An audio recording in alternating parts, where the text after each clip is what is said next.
So here we are on Monday, May 11th. That's for our quick daily update via YouTube Live during the COVID-19 crisis. Wanted to touch base on a few things that we've updated for you and give you some quick information. First of all, for the provider relief funds, the initial $30 billion that were sent in, they extended the deadline to 45 days. And the way that they're doing this is if you don't attest, and agree to the terms and conditions in that 45-day time frame, and you don't send back the money, then they assume that you agree to the terms and conditions. However, if you want to apply for that additional $20 billion, then you have to attest to the first $30 billion. And so that's how that's going to play out.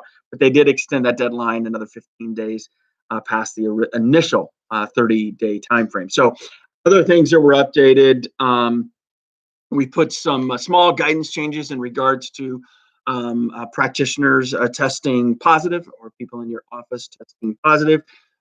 We'd encourage you to take a look at this. What we're seeing is more and more ancillary care providers, those providers who are not necessarily on that. And when I say ancillary, please don't take that any other way than what I mean by those that aren't necessarily right on the front line treating COVID-19 patients. We're seeing more and more cases test positive. So we just want you to be aware of what the guidance is out there right now.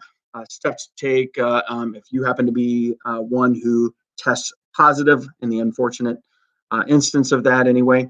And just want you to be aware. Other things, we want you to make sure certifications and diplomates, and some may be expiring. You need to check those if they require renewal or if it's a certification that does expire after a period of time.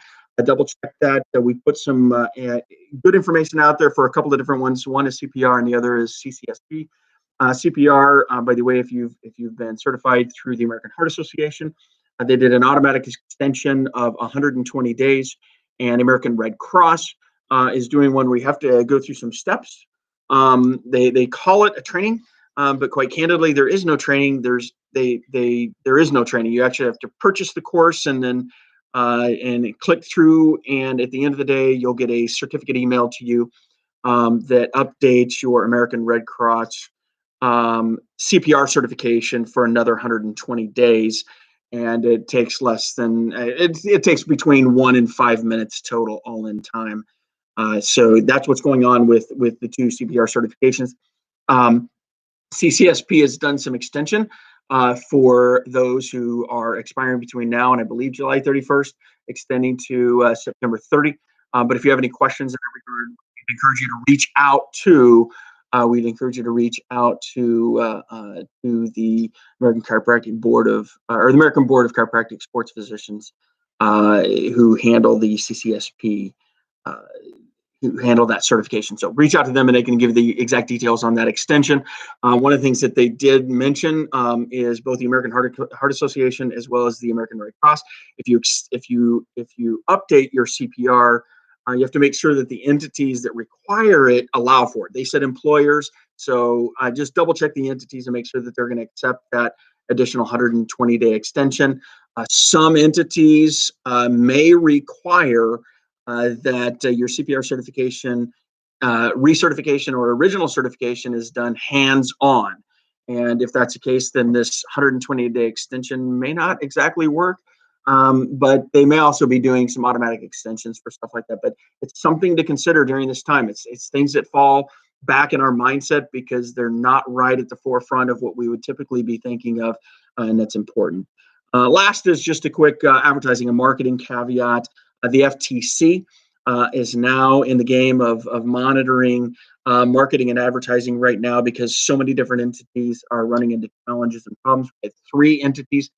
We, meaning the entire state, entities across the state that had advertising issues and were actually addressed directly by the FTC.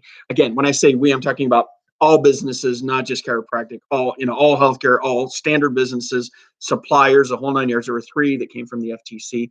But now that means that issues that have arisen for chiropractic physicians across the country, here's what we have seen is those who are in the game, if you will, in that enforcement game for marketing and advertising. We're seeing the Department of Justice. We're seeing federal attorneys general, we're seeing state attorneys general, and now we're seeing the FTC and other departments of public health getting into the enforcement to make sure that people are using evidence-based research backed information in their advertising regarding immunity for COVID-19. So just be aware of those things that are out there. Those are the sections that we've updated today, and hopefully that information at least gives you some new information you may not have had before today. Anyway, we'll catch you tomorrow. Take care.